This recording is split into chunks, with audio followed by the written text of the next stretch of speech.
He swallowed all 30 at once. Not by choice, not exactly. The choice had been made by the design of the situation, by the thickness of his gloves, by the cold that had made his fingers into instruments too blunt for precision, by the sound of Soviet soldiers moving through the trees behind him, and the knowledge that he had perhaps 90 seconds before the decision stopped being his to make. He had reached into his pack for one tablet. He had grabbed the bottle. The bottle had opened in his grip, and 30 tablets of German military-grade methamphetamine had gone into his mouth, and he had swallowed them because there was nothing else to do with them and nowhere else to be. Private Aimo Koivunen, Finnish 21st Infantry Regiment, March 1944, somewhere in the Karelian forests east of Vyborg, had just administered to himself the largest single dose of Pervitin in the documented history of military pharmacology. What happened next is in the record. The record is Finnish military medical documentation, field reports, the account of the soldiers who found him 18 days later, and Koivunen's own testimony, which he gave with the careful understatement of a man describing something he understood had been unusual without being entirely sure how unusual. What happened next should not have produced a living man. It produced something that the Soviet search parties sent after him spent the better part of 2 weeks attempting to locate, and never did. Not because he was hidden, not because he was hidden, not because he was tactically clever, not because he had training or equipment or support, or any of the things that military survival doctrine prescribes, but because what was moving through those forests in March 1944 was no longer, in any biologically meaningful sense, operating within the parameters that military search and destroy doctrine is designed to address. You cannot run a manhunt for something that has temporarily stopped being a man. This is a story about survival at the absolute boundary of what the human body can be made to do against its own interests. It is also, in its way, a story about the limits of organized force when the thing it is organized to find has slipped outside the categories that organization was built around. The Soviet military of 1944 was a vastly more capable institution than the one that had stumbled into Finland in 1939. It had been reformed, reorganized, bloodied by 3 years of war against Germany into something genuinely formidable. It had doctrine, experience, and the grim competence of an army that had learned its lessons at catastrophic cost. It could not find one Finnish private on methamphetamine in the snow. The reasons for that failure are stranger and more instructive than they first appear, and they begin not in 1944 but in a German pharmaceutical laboratory in 1937, where a chemist named Fritz Hauschild synthesized a compound he called Pervitin from the methamphetamine base that had been identified in various forms since the 1890s. Hauschild's formulation was intended for civilian use initially, a stimulant for the modern world, available over the counter in German pharmacies as a tablet that promised alertness, confidence, endurance, reduced appetite, and the suppression of the fatigue that stood between the German civilian and his full productive potential. The Wehrmacht noticed what the German civilian population was doing with Pervitin and reached the predictable conclusion. By 1940, German military medical units were distributing the tablets to soldiers before major operations, most infamously before and during the 1940 invasion of France, where tank crews and infantry drove and marched for periods that should have been physiologically impossible, fueled in significant part by the chemical that would later be classified in every developed nation as one of the more dangerous controlled substances available. The mechanism is not complicated to describe, though what it produces in the body is complex and eventually catastrophic. Methamphetamine floods the synaptic gaps of the central nervous system with dopamine and norepinephrine, the neurotransmitters associated with reward, alertness, physical energy, and the suppression of pain signals. The subjective experience, in therapeutic doses, is a clarifying acceleration. Thoughts sharpen, fatigue recedes. The body feels capable of more than it normally allows itself. In military applications, this translated to soldiers who could march further, stay awake longer, process battlefield information faster, and maintain function in conditions of physical stress that would normally produce incapacitation. The cost is paid later. Always later. The neurological debt accumulates. The dopamine stores are not infinite, and what the drug borrows from the future it borrows at interest. The crash that follows extended Pervitin use is proportional to the duration and intensity of the stimulation, and it is not merely unpleasant. Extended use produces psychosis, cardiovascular damage, the specific breakdown of judgment and perception that occurs when the brain's reward system has been stripped of its baseline and is attempting to function in the deficit. 1 tablet was the prescribed dose. 2 was aggressive. 3 was a medical event.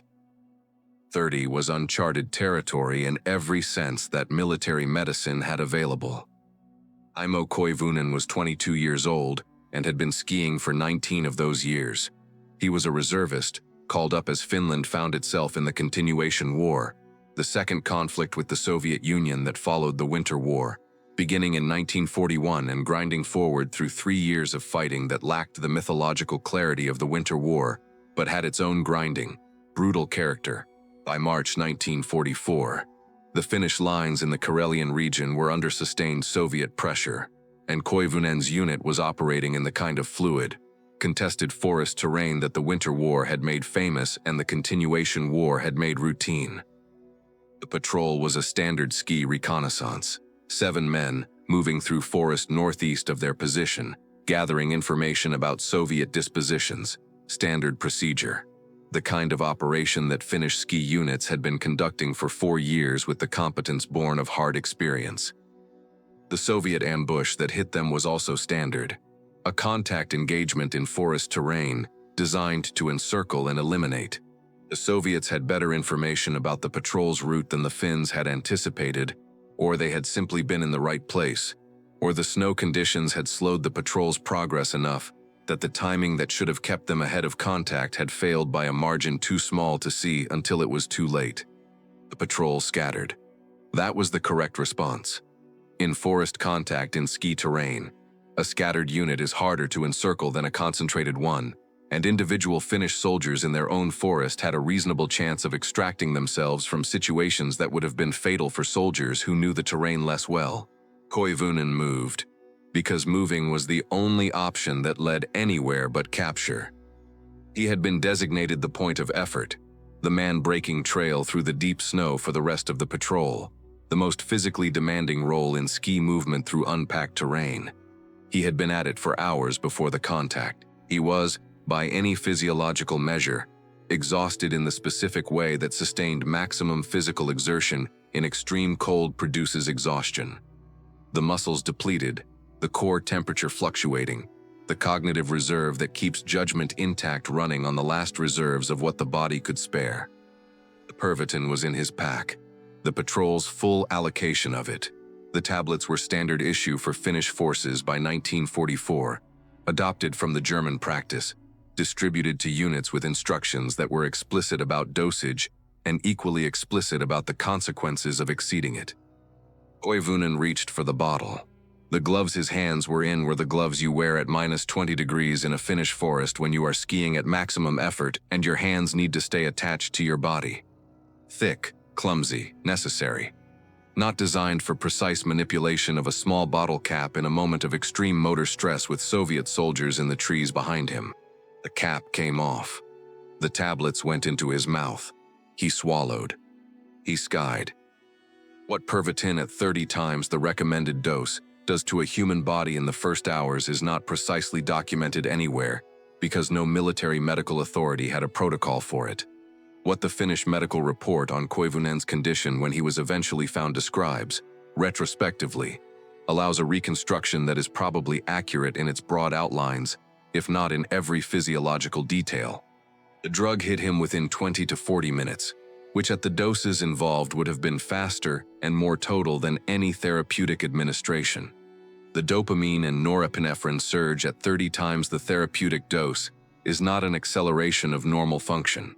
It is a commandeering of normal function. The body's regulatory systems, designed to moderate energy expenditure and protect against self-destruction, being overwhelmed by a chemical signal so loud that they stop being able to hear themselves. He skied faster. Not faster than he had been skiing, faster than he had ever skied. Faster, almost certainly, than he had believed he was capable of skiing, The exhaustion that had been making every stride a calculation of diminishing returns simply ceased to register, because the pain signals and the fatigue signals that the central nervous system uses to enforce biological limits were being drowned in a neurochemical flood that his body had no mechanism to resist at that volume. He skied through the afternoon and into the evening and into the night. Soviet search parties, organized with the methodical competence of a 1944 Red Army that had been conducting forest operations for 3 years, moved through the terrain in the patterns that doctrine prescribed, sweeping in echelon, maintaining communication between elements, covering the probable lines of retreat from the contact point. The patterns were correct. The doctrine was correct. The search was being conducted by soldiers who knew what they were doing. They were looking for a Finnish soldier in a Finnish forest in March. They were not looking for whatever Aimo Koivunen had become in the hours since the bottle had opened. He had lost the patrol. He had lost his bearings, which is a thing that happens even to Finnish soldiers in their own forests when the darkness and the speed and the particular quality of methamphetamine-driven cognition combine to produce movement that is faster than the mind's mapping can track. He was alone, somewhere in the Karelian forest, moving at a pace that the physical evidence left in the snow, the stride length, the depth of the pole plant marks, the turns, would later suggest was not consistent with a man in the condition he had been in before the tablets. He was not cold. This is one of the documented effects of high-dose amphetamine in extreme conditions. The vasoconstriction the drug produces, combined with the heat generated by sustained maximum physical exertion, can suppress the perception of cold to a degree that becomes its own danger. A man who cannot feel that he is freezing cannot make decisions based on that information. Koivunen's body was using fuel at a rate that was unsustainable and generating heat that the cold was absorbing as quickly as it was produced, and he felt none of the warning signals that the body normally uses to communicate that this situation requires correction. He skied until he could not. The timeline of what followed is reconstructed from Koivunen's own account, from the physical evidence at the sites where he stopped, and from the medical assessment of his condition when he was found. It does not have the precision of a military report, because there was no one to write a military report. There was only a man alone in the forest, moving through states of consciousness that the methamphetamine and the cold and the exhaustion and the hunger were producing in combination, states that Koivunen described in his testimony with a matter-of-factness that suggests either remarkable psychological resilience or the specific kind of dissociation that extreme experience produces. He hallucinated. This is documented and unsurprising. The neurological state produced by 30 tablets of Pervitin in a depleted body under extreme physical stress would produce visual and auditory hallucinations as a near-certain consequence.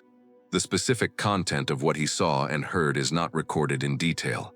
What is recorded is that he was aware, at some level of cognition that remained accessible through the chemical interference, that some of what he was perceiving was not real. This awareness did not make the hallucinations less vivid. It made them a context he had to navigate, while also navigating the forest. He stepped on a mine, a Soviet anti-personnel mine, buried in the snow at a location that his hallucinatory cognition and his speed and the darkness had conspired to make invisible to whatever judgment he still had available. The mine detonated. The blast should, by reasonable probability, have killed him or produced wounds serious enough to end his movement in the forest. It did not.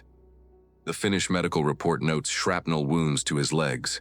It does not explain, because medicine could not explain to its own satisfaction, why a man in his physical condition absorbed a mine blast and continued. The most likely explanation available is the one that emergency medicine has since documented in cases of extreme stimulant overdose. The analgesic and dissociative effects of massive amphetamine doses can suppress pain signals from serious traumatic injury to a degree that allows continued physical function that would be impossible in a normal neurological state. The body was damaged. The drug was preventing the damage from registering as a reason to stop. He did not stop. He kept moving through the forest, wounded, hallucinating, alone, at -20 degrees, for days. The Soviet search parties continued their patterns. The patterns were logical. They covered the terrain that a Finnish soldier in normal condition would have covered from the contact point, using the movement speeds and endurance limits that doctrine had established from experience with Finnish ski troops. The search was thorough within its parameters. Koivunen was outside its parameters. He had moved further, faster, in directions less predicted by rational navigation than a soldier in his condition was supposed to be able to move. The search was looking for a man. It was not finding whatever was leaving those stride marks in the snow. By the 4th or 5th day, the timeline becomes imprecise in his account. The Pervitin was metabolically exhausted, and the crash had arrived. The crash at 30 times the therapeutic dose, in a body that had been running at maximum metabolic expenditure for days without adequate nutrition, in -20 degrees, after a mine blast, is not something that military pharmacology in 1944 had a clinical description for. What it produced in Koivunen was a collapse so total that it is easier to describe what stopped than what continued. The neurochemical surplus that had been overriding fatigue, pain, cold perception, and the body's normal limits simply ran out, and what it left behind was the biological account of everything the body had been doing while the drug had been telling it not to notice. He collapsed in a ditch. He lay there. The cold that he had not been feeling for days was now available to him again in its full dimension, and he did not have the physical resources to respond to it in any meaningful way. He did not have food. He had, at some point during his movement, lost or consumed the emergency rations that Finnish soldiers carried. He had the forest around him and his body's remaining resources, which the Pervitin had spent with the reckless generosity of a system that had been told the account was unlimited and had now discovered otherwise. He ate pine buds. This detail appears in the Finnish medical report with the clinical neutrality of a document recording dietary intake, but it carries within it a specific picture of what survival at this level actually looks like. A man in a ditch, in -20 degrees, in the aftermath of a methamphetamine overdose and a mine blast, eating the shoots off pine branches because they were there and his body understood, at the level below cognition where survival operates, that it needed calories and these were the calories available. He caught a bird. With his hands. The medical report does not specify the species. It specifies that he caught it with his hands, which at -20 degrees, in his physical condition, after everything his body had been through, represents a level of reflexive physical function that is difficult to account for within normal physiological parameters. He ate it raw. Because fire was not an option. Fire was visible, and he was behind Soviet lines, and some part of his cognition, even in the aftermath of everything, was still running the calculation that fire meant discovery. He lay in the ditch. For days. How many days is not precisely established. The range given in the medical documentation is consistent with approximately a week of the collapse phase, following the active phase of the overdose and the subsequent crash. During this time, the Soviet search had either concluded that he was dead, a reasonable conclusion, or had expanded its parameters to a radius that the territory and the available manpower made difficult to maintain. The search patterns continued, but they were searching for someone who was no longer moving, in terrain that a man lying in a ditch had merged with in the specific way that the Finnish winter merges everything that stops generating its own heat. He was found by Finnish soldiers on a resupply route. The date is established in the records, 18 days after the contact engagement. He was alive. He weighed 43 kilograms. His heart rate, measured at the point of rescue, was 200 beats per minute. The medical staff who processed him filed a report that is careful, thorough, and in its clinical language entirely unable to conceal the fact that they were documenting something they did not have an adequate framework for. A man at 43 kilograms, after 18 days without meaningful food in -20 degrees, after a mine blast, after 30 tablets of military-grade methamphetamine, with a heart rate of 200 beats per minute, was not a clinical picture that their training had prepared them to interpret. The training had not prepared them for it because it had not occurred to the people who developed the training that it would need to.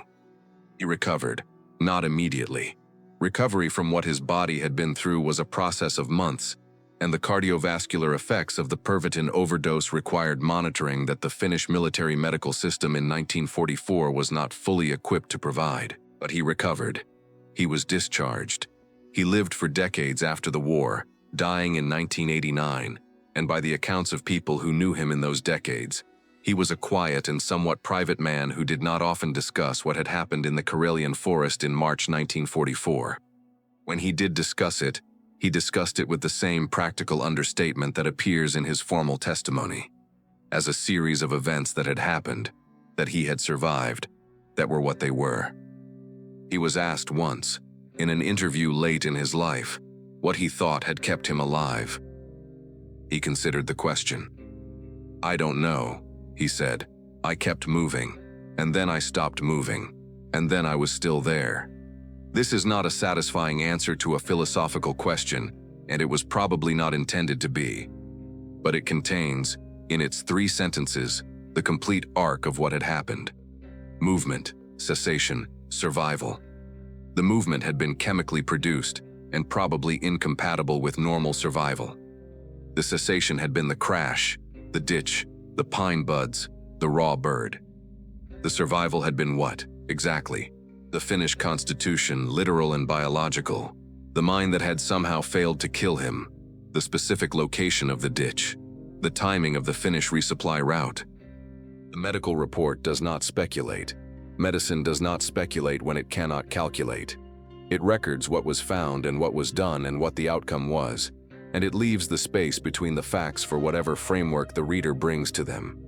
The Soviet search parties had brought the framework of military manhunting, a proven, doctrinally sound approach to locating and eliminating a known individual in a defined terrain.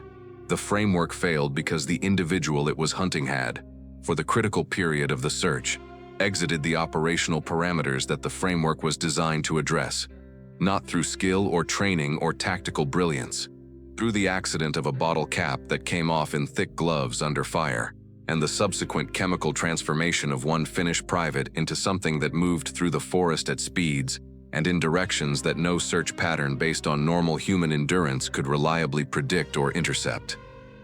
The Soviet Army of 1944 was a serious institution.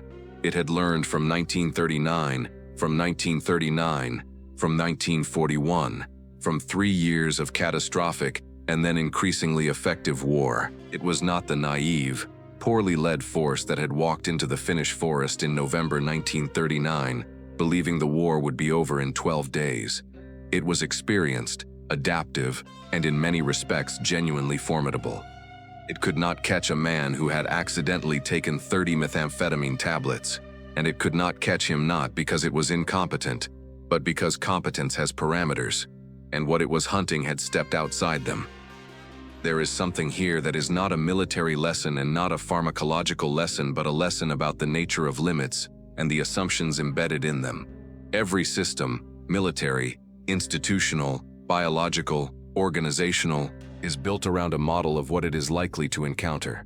The model is not a failure of imagination. It is a necessity. You cannot design a search pattern for every conceivable variation of human behavior. You cannot write medical protocols for every possible overdose in every possible environmental combination. You cannot build doctrine that accounts for every deviation from the human norm that stress and chemistry and extremity can produce. The model works for everything that fits within it. The model fails for everything that doesn't. Aimo Koivunen did not intend to fall outside the model. He did not make a strategic decision to become something that search and destroy doctrine couldn't handle. He grabbed a bottle in thick gloves under fire, and the bottle opened, and he swallowed, and for 18 days he was outside every model that had been built to account for him. Soviet, Finnish, medical, philosophical. And he was still there when the Finnish soldiers found him. The most undefeatable thing in any war is a body that has forgotten it is supposed to have limits.